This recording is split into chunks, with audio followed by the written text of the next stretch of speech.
All right, first off,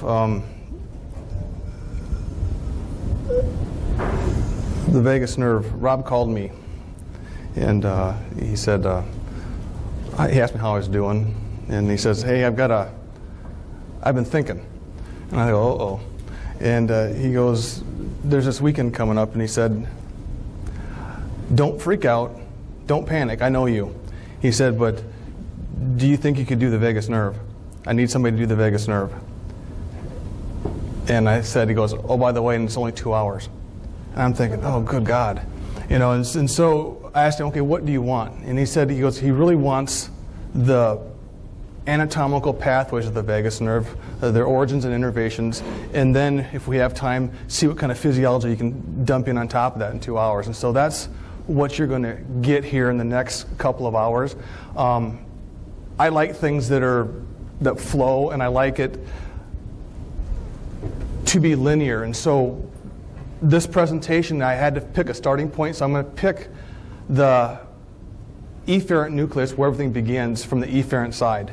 And then, like a roadmap, we're going to take a look at the entire structure of the vagus nerve and the branches and what they communicate and what they control, and so that we have at least a basis to refer to when we discuss the vagus nerve. So we'll talk about the origin, then we'll talk about all the target cells, and then once we have that hardwiring system figured out, then we can understand when somebody uses a vagal stimulator, and you can take a look and say, okay, what would happen here, what if, and what do. So we're going to do the background work first about the vagus nerve, and then from there we can turn around and talk about the physiology and talk about vagal tone and all those things if we have time.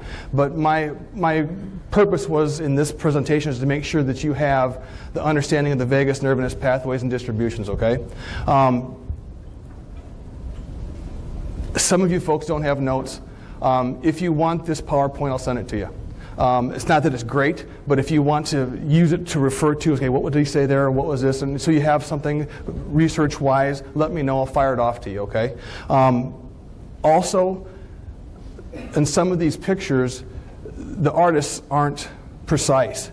And so there's multiple pictures so that make sure that we can see some of the branches that come off, because when you get into the chest area, you'll find that sometimes they might forget one of the cardiac nerves, or if you start counting down and listing them off, next thing you know, you've jumped one. And it doesn't make sense, and so that there's going to be a few pictures in here, more than one, just so that we know that the hardwiring system, and so you have a good reference point. I found a real nice reference to most of them, and so you'll see that as you move along, and they're going to be repetitive, because the more that I repeat it, the more that I see it, it makes it easier for me to recall it. And so you'll see these same schematics and diagrams over and over again, okay? I'm going to try to avoid some of the physiology things first off, just so that we get through the pathways, which is the main point of my topic today. Also, I didn't get a new twitch or a new neurological problem. I have big boy glasses now. And so when I start looking, I don't have my cheaters anymore, so I'm trying to find the sweet spot in these things. I'm looking at something. So if you see me doing this, it's because I can't find the sweet spot in my glasses yet. So bear with me. If I'm standing in your way, move me a little bit, and then I'll go from there. So this is the vagus nerve. It's the 10th cranial nerve. If you go into your Gray's anatomy, they used to call it the pneumogastric nerve. Oh, sorry, Rob. Its origin comes from Latin, which means wandering. It is parasympathetic in classification. When I went to school, we were taught that it's mainly efferent only. And according to one of our presenters yesterday, we know that's not the case anymore. That 70 or 80% of it is now afferent. And so it's a big flip from when I went to school. Again, the nerve is made up of mostly afferent and efferent fibers, so it gives and takes information from the periphery. That is the largest diameter cranial nerve, just as a side note, and the vagus actually has the largest distribution in the body. So, like I said before, we're going to start from the efferent origin of this structure, and we're going to talk about mainly the hard wiring of the vagus nerve now. Am I in your way? Are we good? I just can't see it. Oh, sorry about that. But anyway, this is a kind of a simple diagram. And mainly, if you take a look just to orient to the top of this circus of pons, that's just above where the vagus actually originates from. The next one down, that's the medulla oblongata, and you got the spinal tract. Okay, so right there is where the vagus nerve begins from. This diagram I like the most, just because the fact is, when you take a look at the top, it's not named, but, oh, hang on a second here. Right there, that nucleus and that nucleus right there are the efferent nuclei for the vagus nerve. That is the medulla, and there's the pons. The two in the middle are your afferent nuclei. On the back side, that's a dorsal vagal nucleus, and that's the nucleus ambiguus, or the ventrolateral nucleus ambiguus. Those two structures there are the nuclei for all the efferent fibers that form the vagus nerve. I'm going to move on here. This picture is this one flipped around. So what you're looking at here, again, so that area right there would be where the medulla oblongata is. The pons lies up here. That's the 9th cranial, the glossopharyngeal. We got the 10th, and we got the 11th here, okay? So, everybody clear so far on where we're at? This is a larger schematic, and it has all the names again. That's why I told you if you want if you want this PowerPoint, you can use it because there's some good references. But again, oh darn it. At the very top there, again, there's your dorsal vagal nucleus. There's a nucleus ambiguus, the two efferent structures that give us all the efferent output. And the two in the middle, again, the nucleus solitarius and the spinal trigeminal tract. And again, you got the glossopharyngeal, you got the vagus, you got the spinal accessory here. And then you got the distribution that goes down for the vagus. Now, I've already alluded to this, but mainly the two efferent structures that give us all the output for vasomotor and all the structures in the vagus. You got the dorsal vagal nucleus and the nucleus ambiguus. Now, they interchange the nucleus ambiguus in some of the references, and some of them use the ventrolateral nucleus ambiguus. But again, that's the vagal portion of the brainstem. Again, for reference, if you recall, this will come into play in a minute, but the parasympathetic system has very long preganglionic fibers, and the target cells is where usually the ganglion exists for the parasympathetic system. In other words, the ganglion for that system lies either on the target tissues or very closely aligned with that. I'm getting some nasty feedback over here, aren't I? I'm going to move away from that. And so that's just the opposite of the sympathetic system, where we got the preganglionic fibers compared to the parasympathetics are a little shorter. But we have the sympathetic chain ganglion, which is mainly where you get the second order neurons to come from. And again, those are mainly remote to the target cells. Just again for reference. So, at the top, just for references again, you get the dorsal vagal nucleus, and you got the nucleus ambiguus that lies here. Okay, the dorsal vagal nucleus. This structure here has most of the output for what's called visceromotor operation. And again, because of preganglionic or our parasympathetic, we know that we have really long preganglionic fibers, and the ganglion for the efferent system runs pretty close to the targets. The innervation for the dorsal vagal nucleus mainly input into the heart, the bronchial tubes, most of the structures that lie below the neck.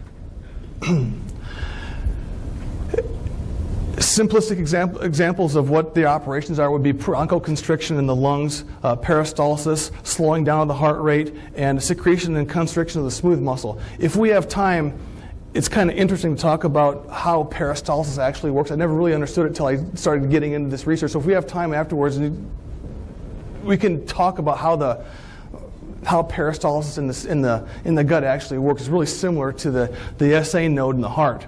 I never knew it was that way. I always thought that the vagus nerve fired, and that created how peristalsis actually worked, and that's not true.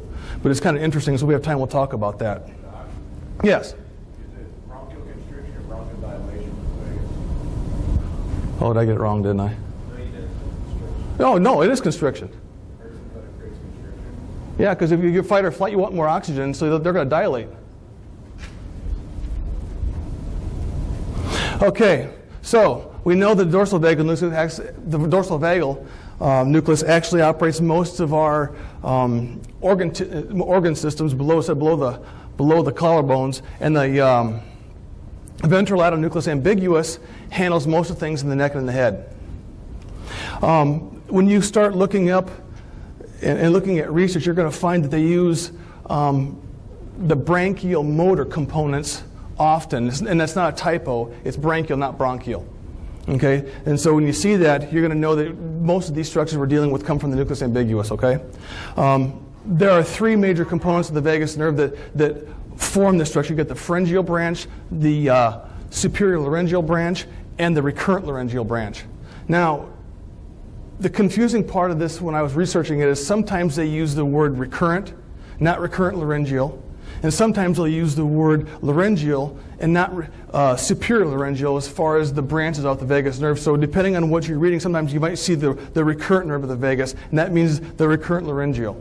Or you might see in a text, they might say, this is the laryngeal branch. You think, okay, is there a laryngeal and a superior laryngeal? No, they're one and the same. They're synonyms, okay?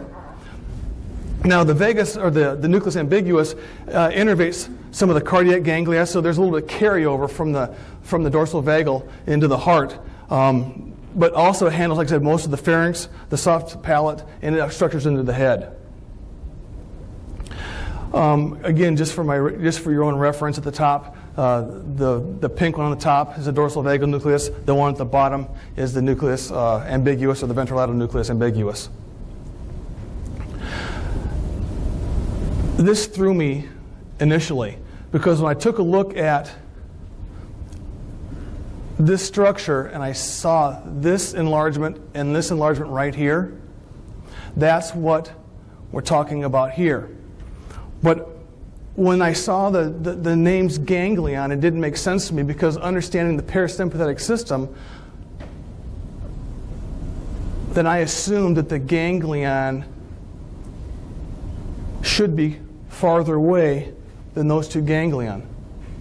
Because the parasympathetic system, the ganglions lay at the target cells, not right next to where the vagus actually emanates from. And so, in my linear thinking, and presenting this to you, this is actually the sensory ganglion for the afferent system back to the nuclei solitarius and the spinal trigeminal tract. Okay, so we'll come back to this in a minute, but when I'm talking about the anatomy of the vagus nerve, I have to talk about the structures in sequence, and so that's where this comes to play. Okay, so these are the two enlargements that lie here and here. So when we talk our pathway down, I need to discuss these two. So you have what's called the jugular ganglion and the ganglion nodosum. That's also a synonym for the superior ganglion and the inferior ganglion.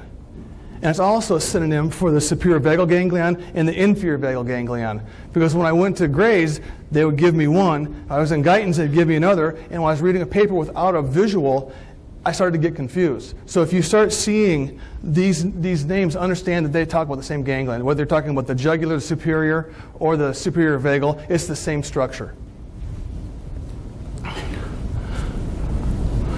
I've got our schematic again. So if we're taking a look here, we know that this is the hypoglossal, this is the vagus, and the spinal accessory. There's the superior vagal ganglion, the ganglion nodosum, and the superior vagal nucleus, or ganglion. And there's the inferior, or the ganglion nodosum, okay? So is everybody oriented well? And here's another one. So this is if you look there, this only named the jugular ganglion. This schematic gives us the superior ganglion, parentheses, jugular, doesn't talk about the superior vagal ganglion, which again, that's why I threw this in, because if you take a look at some artists, will refer to it one way, some ways another, so you've got all the references that you need, okay?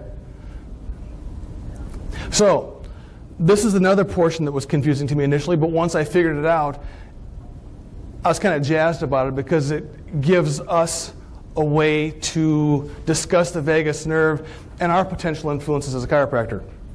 There's something called the fibers of communication. And they don't give these structures specific names like the pharyngeal branch and the laryngeal branch and all those off the vagus nerve.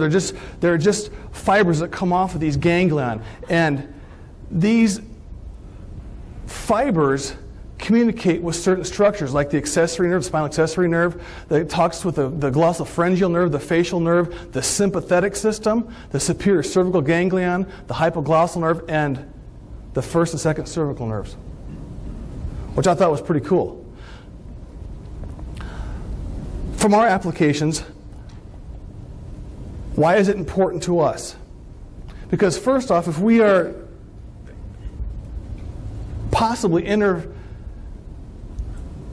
interacting with the parasympathetic system, and most importantly the vagal system, then if we are actually adjusting the spine, how is it possible, or how could it be that we might influence the vagal operation? How does adjusting the spine actually have connection to the vagus nerve directly? And it's via these structures right here, the fibers of communication in the vagus nerve. We have direct communication with the ganglion nodosum via C1 and C2. Also, if you take a look at the spinal accessory nerve, the spinal accessory nerve is made up of fibers coming from C1 through C5 directly. You also have the sympathetic system that carries information from T1 to L2 or 3. And if you watch and take a look at the vagal system, you'll find very often that the vagus is in direct communication with this sympathetic chain. Those fibers run together when they go to the target tissues. And it talks about that. And on top of that, you'll find that, like in the cardiac system, you almost have direct input from the first through the fourth ganglion sympathetically that also join in with this vagus nerve. So there's lots of potential and influence that you and I have when we introduce a force into the spine because of these fibers of communication. So these fibers of communication, they're depicted here. So in other words, what I'm saying is, just for orientation, the superior cervical vagal ganglion, the inferior one. If you take a look at this structure right there, that's one of those segments of communication that speaks to the petrous portion of the glossopharyngeal nerve. If you take a look right here, there's another one of those structures that actually carries input either to or from the sympathetic system. You take a look right here, there's a communication between the spinal accessory nerve and the vagus nerve. And you look at these three down here, you've got input from the sympathetic system again, the hypoglossal nerve, and the first and second cervical nerves. So, what I'm saying is these structures here actually have the potential of inputting into the vagal system, which is our gig. And when I first was reading about this, I was going to pass by this because I didn't think it was that important because of the fact that there was no names given to those structures themselves. But after I sat back and took a look, I was like, holy cow, there's our influence. But the thing that's a bummer, if I start looking up these fibers of communication, they don't really talk about what they do. Nobody's ever sat down and traced what's going on from the first and second cervical. Is it proprioceptive input? Is it what type of information is being carried along these fibers? I can't find it. So that would be maybe a cool research project. But I mean, so just to say that it's not been done doesn't mean that we don't potentially have influence. It's a way for us to, you know what? Yeah, there is. There is direct communication between C1 and C2 via the vagus nerve because of these structures of communication. You turn around and say, you could talk about, again, what about the vagal input, or the sympathetic input, via, the sympathetic input coming into the vagus nerve directly. I mean, so there's lots of ways to support the way you and I see things. This one here, again, if you look at this schematic, way different than the one before it. It's a lot more simplistic. This artist decided not to add some things to it. But again, it doesn't mean it's wrong. It gives us some clarification, but it doesn't give us the whole picture. So that's why I've given you multiple visuals. Any questions about that? Next, now we're going to get into the named extensions from the vagus nerve. And we're going to talk about them as they descend from the superior to the inferior. The first one is the meningeal branch. This branch of the vagus nerve actually goes up and innervates what's called the posterior fossa of the dura mater. So I believe it's mainly sensory in origin, and sensory in characteristic, if you will. If you take a look at this schematic, it's that structure right there. That's the first branch coming off the vagus nerve that goes up into the posterior fossa of the skull. Now, it's also on this picture, which would be the first branch once again. This schematic, if you pull it up on an image or you get this PowerPoint, you'll find that not only are they named, but you also have them color-coded for afferent and efferent input and output. And so this one here, by color coding, suggests that it's totally sensory, okay? Again, this is a larger picture of this one. I just kind of zoomed it in for us. But this gives us the full vagal distribution from the proximal to the distal. And we'll be discussing these in parts as we move along here. The next branch coming off of the vagus nerve is the auricular branch.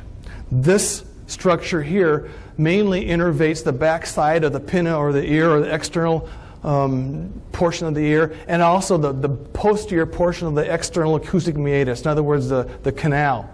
So it carries a sensory information from the back of the ear and the back of the ear canal. Again, this structure here is this dude right here. So you've got, remember the efferents, you've got the dorsal vagus nerve, you've got the nucleus ambiguus, you got that drops in off the medulla to the major trunk of the vagus. The first branch off is what?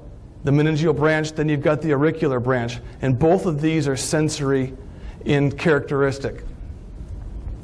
The third branch coming off the vagus nerve is called the pharyngeal branch. And if you remember the nucleus ambiguus and the branchial motor components, this is the first of the three. So this one and the next two come from the nucleus ambiguous. And it's carrying information mainly for structures in the pharynx, muscles of the pharynx and the soft palate. And again, so that's where this comes from. Excuse me. As a side note, again, I like to correlate things whenever I can for application for my office and for our profession. And when I took a look at this structure, if we've ever heard about the tensor valli palatini and the salpingo pharyngeus muscles, if you take a look at this right here, this structure right there is a tensor valli palatini. That structure is a salpingo pharyngeus muscle group, and do you know what that is? That's the eustachian tube. Those two muscles actually originate around the soft tissues of the eustachian tube. So that nerve right there is the pharyngeal branch off the vagus nerve, and it innervates all these structures and those two muscles right there. Anybody ever deal with kids with ear infections? Or you have problems with equalizing the pressure inside the inner ear? That's your neurological input into the ear. So, not that we're chasing pain or problems, but if somebody asks you, how can you influence a child with ear infection or problems with equalizing pressure inside the inner ear or balances or anything like that, say, well, there's potential because of this. Did you know that there's two muscles inside the soft palate? You can name them if you want to. And they're innervated by a structure called the pharyngeal nerve, which is a branch off the vagus nerve. And the vagus nerve has fibers of communication from C1 and C2 directly. And so if I take you happen to have a subluxation in the upper cervical region, and that happens to be causing interference, there is potential for altered function here, which doesn't allow the eustachian tube to equalize the pressure inside the inner ear, and guess what? You got problems. And so there's your neurological pathway if you want to use it to discuss that. Not saying that's the total cause, but there is a neurological explanation for something that you and I see on a very regular basis. And so the pharyngeal nerve is the input into those two structures. Any questions? Again, another picture, same thing we just talked about. You've got that structure right there, which is the meningeal branch, the auricular branch, and the first big trunk coming off, the pharyngeal branch, off the vagus nerve. Another picture of the vagus nerve in whole, but again, there is the first branch coming off the major trunk on the right vagus. You got the pharyngeal branch, okay? Yes? That's just parasympathetic input. Is there sympathetic input into those muscles as well?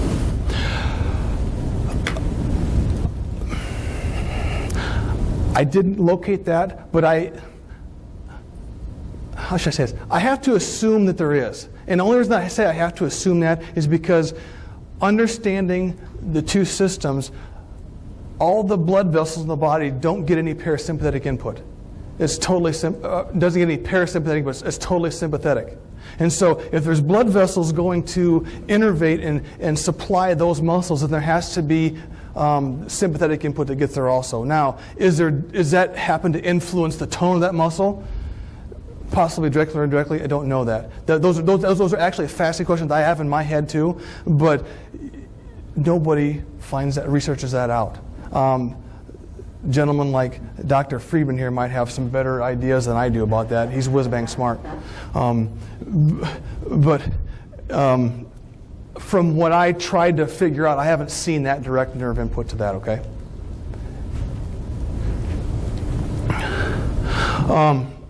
This picture here,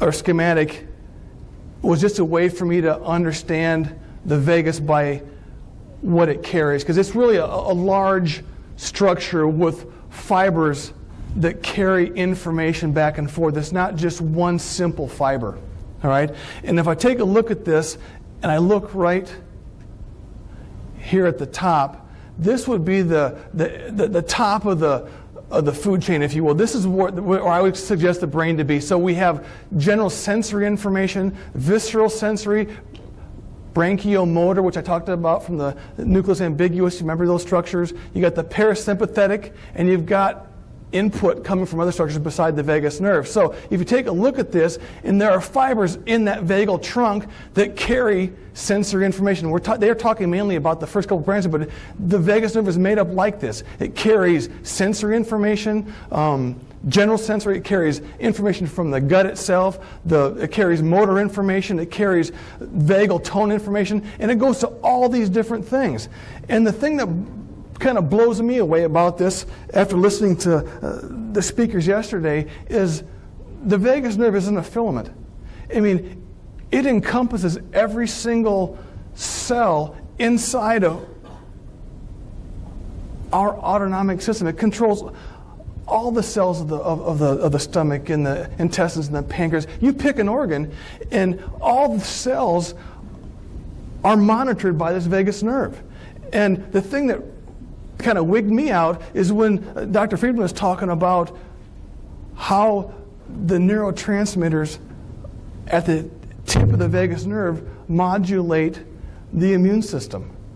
And so, that being said, when I look at this big trunk, there's nothing that talks anything about the immunoregulation from the vagus nerve, discussing what transmitter is released to control what immune cell. It's not even there. It's not there. But it's such a huge structure, and such an overwhelming amount of data that's being gathered from self via this one huge trunk that it's almost mind-blowing. And so if you take a step back and you think, okay, immune system function, it's not simply, the gut's churning a little bit to break down what I just ate the last half an hour. It's so much more than that. And I shouldn't be surprised, because if you think of the juggling act that goes on inside of our physiology to keep us alive moment to moment, gathering all that data about self and the interaction between self and the environment, you realize there's a lot to have to know so you can generate the next output to modulate our physiology to survive another moment in time. And so this is a huge deal. And so when I took a look at this, it kind of confused me in the beginning, but it kind of gave me like an aha moment. Like, yeah, you know what? There's a lot more going on in that vagus nerve than just telling the heart how to contract properly.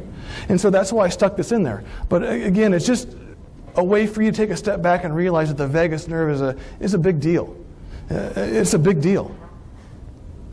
So this schematic gives me a pretty good visual of the pharyngeal nerve. So again, you got this one. This schematic is missing the meningeal branch, or the meningeal branch. But there's our auricular branch, and then you got the pharyngeal, and then you got the laryngeal. So the laryngeal or superior laryngeal actually innervates most of the things that are listed here. It innervates the cricothyroideus muscles. It also innervates a lot of input around the larynx and the esophagus and the base of the tongue. But the cool thing is it also has some input into the cardiac area already, even at the laryngeal structures. And remember, the laryngeal is the second portion of that branchial motor branch that comes off the nucleus ambiguous, right? And that laryngeal branch is this guy right here. Yeah, I'm cooking from the side here. Yeah, there you go. That's a pharyngeal. This is the laryngeal branch. It comes down, and there's the larynx right there. So the recurrent laryngeal is the next one that jumps off that vagus nerve. It's the next branch. It handles all the muscles in the larynx. It handles all the mucous membranes and all the mucous membranes around the trachea and the esophagus. And the thing that's kind of important about this is if you guys ever look into vagal stimulation, you can start looking into all the side effects from vagal stimulators. You start seeing, you know what, that's coming from the laryngeal branch or the pharyngeal branch. He's talking about hoarseness and dry throats and chronic coughs and stuff. And that's where it comes from because they're interrupting the control processes from these structures right here. And again, oh darn it, this thing's going to kill me yet. You've got right here the laryngeal branch, okay? And the laryngeal branch here. And this, is it clear as mud? You guys on board with me here? Okay, good. I like jumping back and forth just because we get these visuals, but again, we want to make sure that we understand what's controlling what. I'm going to back up now because I want to. When I took a look at this picture, and I took a look, let me get this up so I can see, so everybody can see this. If you take a look at this picture right here, that's the aortic arch right there, and right here, that's the recurrent laryngeal. It runs underneath the aortic arch, and it jumps back up right there. And I was looking, I was thinking, it's almost like innate. I said, you know what? I wired this thing, but I forgot to put the heart in the right spot, so I'm just going to take the recurrent laryngeal, pull it back, and throw the heart and the aorta over the top of that and let go of it again. Because why would you... It wouldn't be efficient to wire this system and run it up underneath the aortic arch and go back up onto the trachea and the esophagus, would it? But that's what it does. The left vagus nerve runs underneath the aortic arch. And then its distribution jumps back up. That's the recurrent laryngeal right there. So it comes underneath the aortic arch and comes back up again. And I thought, why would that be? But if you think about embryology and the somites, as the structures begin to stretch, that was wired first. And then as it moved, the aortic arch and the heart descended, and the neck and the body and the head stretched up, and that creates that loop up and under, which is kind of a cool thing if you think about it. That's kind of how my mind works, you know, kind of weird. But so we've talked about the structures now in the head and in the throat. The next branches off the vagus nerve are the cardiac inputs. So you have a superior and an inferior cardiac vagal. And they communicate, again, with what? The sympathetic system. So again, from our viewpoint, with what we do, and we find potential innervation, communication to the vagus nerve via the sympathetic system, which is the thoracic system is what you and I take care of in the body. So there's leaps here that we can take a look at if we want to, as far as potentials of influence if we find a subluxation in a certain area and how it may control the vagal operations. This, I'm going to come in front so I can see this just a little bit. I tried to find some different pictures to describe what we see. And if you take a look here, that's the sympathetic chain here.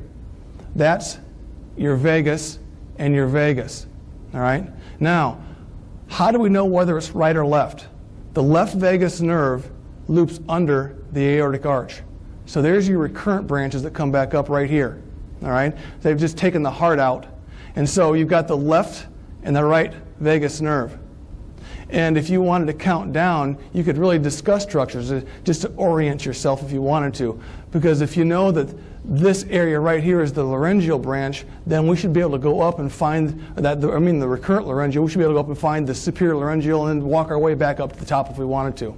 But that's another picture of what we're dealing with here. And it looks complex here, but if you think about it, that's a very uncomplicated view if you think about what the vagus actually does, and every single cell is actually innervated by the vagus nerve. Another picture. And we know, again, the sympathetic chain lies here. You've got the vagus that lies right here. And since that's the aorta right here, we know that these structures above this, that's your structure that would probably be your recurrent laryngeal, because if you take a look right here, it has to come underneath the arch. So you got the recurrent laryngeal. And then I picked this picture because there's your cardiacs right here. So you've got the superior and inferior cardiac branches that actually innervate. This picture, I wanted another visual of, again, like your sympathetic change and how they come in to the vagal area on both sides. And again, there's the aortic arch, and so we know we've got the recurrent laryngeal, so we're talking on the left side here. A bigger view of the structures again for the cardiac input is lying right here. And again, since we know that that loops underneath the aortic arch, that's the left vagus nerve, and there's your recurrent laryngeal. Now, once we've talked about the innervation for the, I'm going to stop right here just for a second. I couldn't find a really clean picture of the superior and inferior cardiac and the anterior and posterior bronchial branches of the vagus nerve. They don't show them or depict them or draw them out as well as they do the pharyngeal and laryngeal and the areas up above in the vagus nerve. So that's why you don't have a really good visual of what these structures look like, because I couldn't find one. So that's why you don't have them information-wise. And so I had to pick some that are a little more simplistic, and that's what we have right here. This right here is your bronchial branch, mainly in the hilar area. There's an anterior and posterior branch. The anterior branch of the bronchial portion handles the front side of the lungs. Not a very large distribution. The major input into the lungs comes from the posterior branch, and that posterior branch mainly handles the hilar area, the bronchial tubes, and the respective structure on the back side of the lungs. It's the major player in lung innervation. It forms a posterior plexus. And so if I take a look at this picture right here, this is the one that I found that would be the best to depict this. We're looking at this person from the posterior. So that structure right there is the esophagus. And you got the two bronchi and the trachea and the aorta that lies here. Excuse me. And so if we look at that, we know this structure here loops underneath the arch. So we know that's the left, what? That's the left vagus, and there's the recurrent laryngeal here. On the